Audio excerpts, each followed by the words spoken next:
Good morning, সুপ্রভাত, নমস্কার। প্রমিলা Mukherjee blogs চ্যানেলে অনেক অনেক স্বাগত।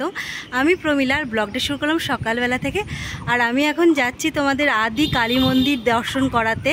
বহুদিনের ইচ্ছা ছিল, তো আজকে চলো তোমাদের নিয়ে যাই আমাদের বেটহাওড়ির আদি কালী মন্দির, যেটা জগদানন্দপুরে অবস্থিত।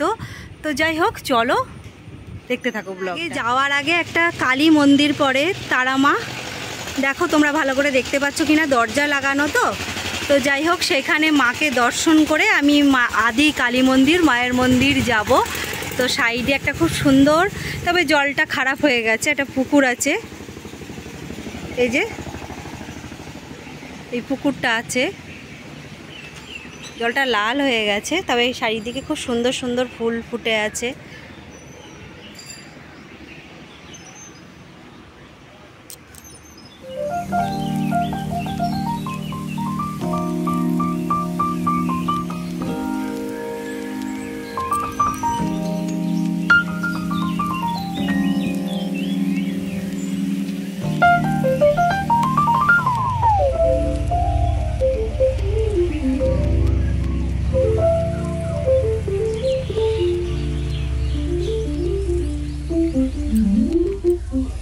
তো চারিপাশে পুকুর টুকুর আছে আর সবুজে ঘেরা রাস্তা, চারিদিকটায় বেশ সুন্দর পরিবেশ। তবে পুকুরগুলোর জলগুলো সব প্রায় নষ্ট হয়ে গেছে। তো এবার এই মন্দির থেকে বেরিয়ে সোজা যাব হচ্ছে মায়ের দর্শনে। তোমাদের তো বললামই আদি কালী মন্দিরটায় যাচ্ছি আমি। তো চলো, চলেই এসেছি সামনে। আর চারিদিকে সবুজ, আর এই সবুজগুলোর দিকে চোখ রাখলে অটোমেটিক মনটা ভালো হয়ে যায়। চোখ, মন, সব শরীর সব সুস্থ রাখে সবুজে দিকে চোখ রাখলে, সেটা তোমরা সবাই জানো। তো তো এবার প্রবেশ করেছি মন্দিরের ভেতর। মন্দিরের ভেতরে যাচ্ছি এখন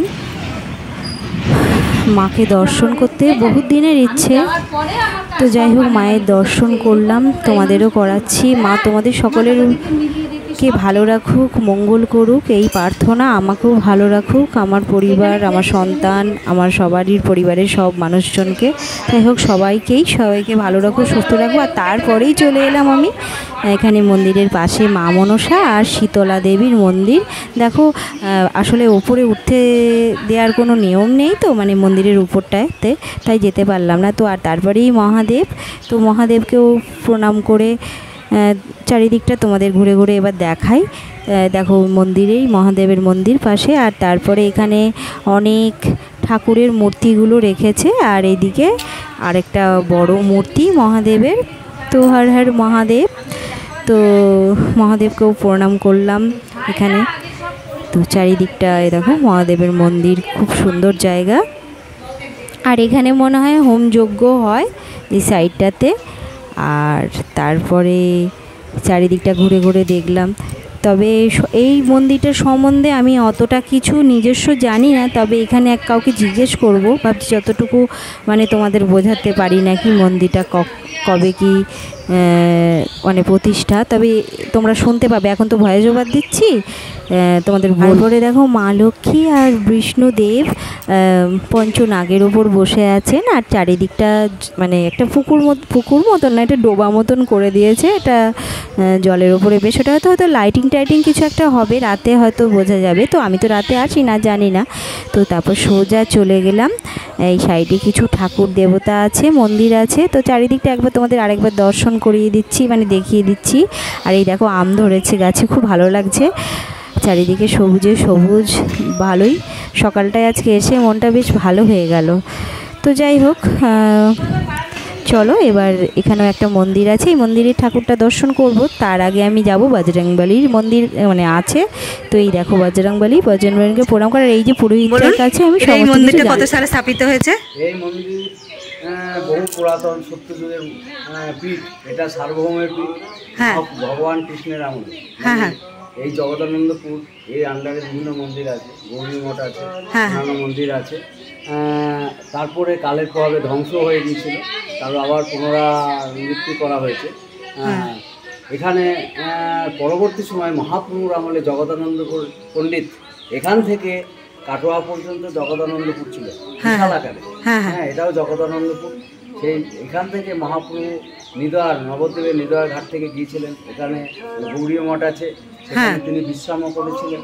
হ্যাঁ, আর এইখানটায় যিনি আছেন তিনি সেই মা হচ্ছেন বাতাসী দেবী। বাতাসী দেবী, বাতাসী দেবী। আচ্ছা। আর আমাদের নবদ্বীপে আছেন যোগমায়া, যেটা হচ্ছে পৌরমাতলা, যেটা পোড়ামা বলা হয়, সত্যযুগের বিগ্রহ। আর এখানে মহাপ্রভু স্থাপিত ছিল বিগ্রহ। আচ্ছা আচ্ছা, ওটা হচ্ছে বহু পুরনো নিম গাছ, তাই তো? হ্যাঁ, নিম গাছ। এটা হচ্ছে পঞ্চমণ্ডল। পঞ্চমণ্ডলের নাম পঞ্চমণ্ডল মানে পঞ্চমণ্ডল মানে এটাও তীর্থভূমি। সাধক এখানে তপস্যা করেছে। আচ্ছা, এখানে কোন সাধক যেন এখানে আছে, পরম্পরা সব আছে। হ্যাঁ হ্যাঁ, কোন একটা সাধক এসেছিলেন না, বলুন কি যেন নামটা, আমার মাথায় আছেন গিরি সম্প্রদায়ের হচ্ছেন সন্তোষ রাম দাস ব্রহ্মচারী মহারাজ। সন্তোষ রাম দাস ব্রহ্মচারী, সন্তোষ দাস ব্রহ্মচারী। হ্যাঁ, তিনি হচ্ছেন এই প্রতিষ্ঠা করেছেন। হ্যাঁ হ্যাঁ, সংস্কার করেছেন। হ্যাঁ হ্যাঁ, পুনর্সংস্কার করেছেন। এবং তিনি যতটা জানতে পারলাম ততটাই তোমাদের জানানোর চেষ্টা করলাম। জানি না তোমরা বুঝতে পারলে কিনা। তারপরেই পাশেই চলে এলাম শনি দেবতা আর সূর্যদেবের মন্দির, আর পাশে হচ্ছে রাহু কেতু। তো যাই হোক, আমার পুরোপুরি ঠাকুর দর্শন সব হয়ে গেল, তোমাদেরও দর্শন করিয়ে দিলাম। তো এবার একটু চারিদিকটা ঘুরে আমি এবার বাড়ি ফিরে যাব। তো চলো এবার বাড়ি ফিরে যাই। তো চারিদিকটা আরেকবার দর্শন করে বাড়ি ফিরছি। আজকে আমাদের বেথুয়াডাওরি আদি কালী মন্দিরটা দর্শন করালাম। আমার বহুদিনের ইচ্ছা ছিল, যতদিন না মা ডাকতে পেরেছিল ততদিন আমি আসতে পারিনি। তো আসতে পেরে ভীষণ খুশি। আর বজরংবলীরও মন্দির আছে, আমি তো জানতামই না। তো দেখতে পেয়ে খুবই আনন্দিত হলাম আমি নিজে। তো তোমাদেরও দর্শন করি, আমিও খুব খুশি হলাম। তো আশা করি যারা বেথুয়ায় থাকো তারা তো দেখেছোই, এসেছো, এটা নতুন কিছু না।